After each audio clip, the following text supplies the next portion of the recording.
oraya gelirsek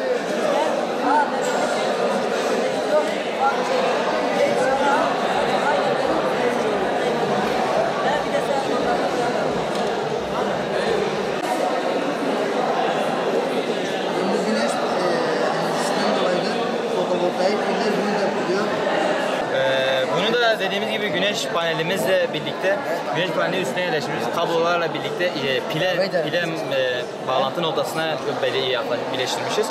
O bağlantı noktası bir nevi o pil artık güneş enerjisini buradan sağlayıp depo halinde kullanıyoruz pili.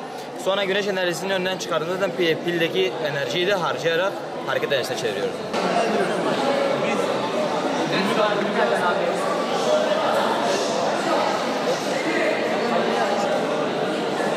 Hidroklorik asit yapıyoruz. En kuvvetli asitlerden birisi.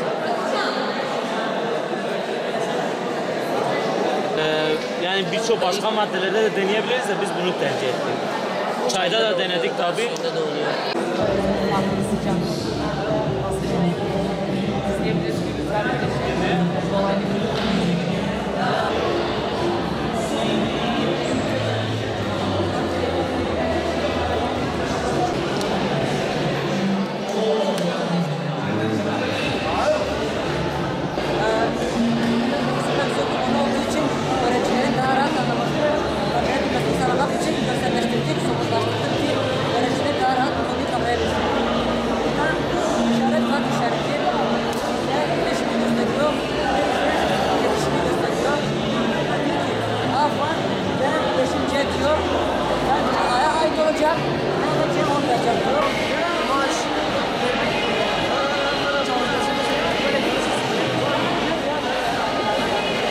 Zeynel Bey Türbesi Akkoyunlu iktidarı olan Uzun Hasan'ın oğludur. Ve kendisi Zeynel Bey tek gözlü olduğu bu Akkoyunlu hükümdarı Uzun Hasan ve oğlu Zeynel Bey de topraklarını vermek istemiyorlar ve Osmanlı Padişahı Fatih Sultan Mehmet ile Uzun Hasan savaş yapıyor. Tabi bu savaşta Fatih Sultan Mehmet'in oğlu Mustafa Çelebi ve Uzun Hasan'ın oğlu Zeynel Bey de bu savaşta yer alıyor. Savaş neticesinde Fatih Sultan Mehmet'in oğlu Mustafa Çelebi Zeynel Bey'i şehit ediyor, öldürüyor. Kafasını kesip mızrağa koyuyor. Daha sonra Zeynel Bey'in babası Uzun Hasan'a Zeynel Bey'in kellesini götürüyor. Bu acıklı durum karşısında Zeynel Bey'in babası da savaşı bırakıyor ve Zeynel Bey'in anısına Batman'da bulunan Batman Hasankeyf ilçesinde bulunan Zeynel Bey Türbesi'ni inşa ediyor. Allah yazısı. Burada da zikzak şeklinde Muhammed, Ahmet ve Ali yazılar bulunmakta. Aynı şekilde burada Allah, Muhammed zikzak bir şekilde yazılı, Ahmet ve Ali yazılar da bulunuyor. Gelişmesinde basit olanlar daha iyi olacak. Bu şekilde hocam. Hani ölçümlerimizin tarihlerini falan yazıyoruz. Bu projemizin Müslüman sanatı. Bizim amacımız Kur'an-ı Kerim harflerini güzel bir şekilde, böyle göze güzel hitap edecek şekilde yazmaktır.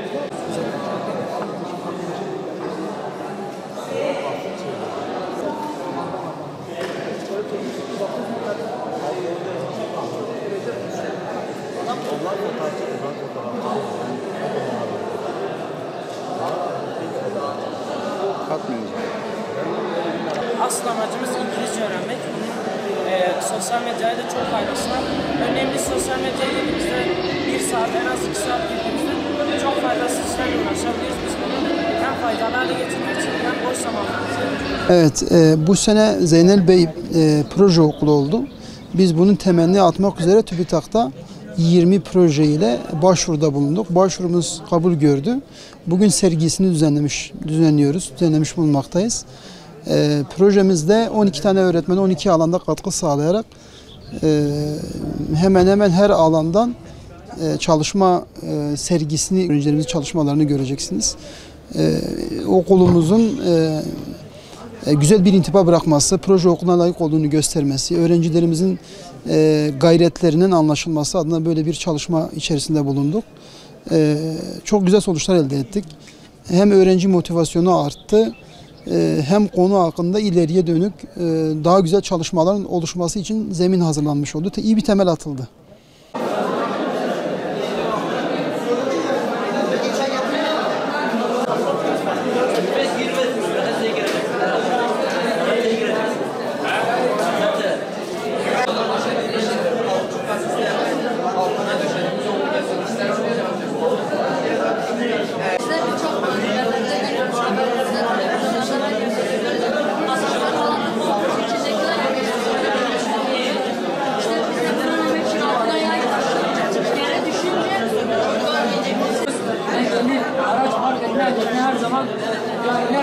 engelliler hariç herkes biliyor.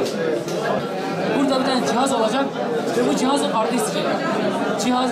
Cihaz kartı okumadan buradaki barikatlar açılmayacak. Yani kart olmadan engelli farkına kimse fark edemez. Evet. Aynı şekilde koltuğun meselesi de öyle. Şimdi Çevirdiğin zaman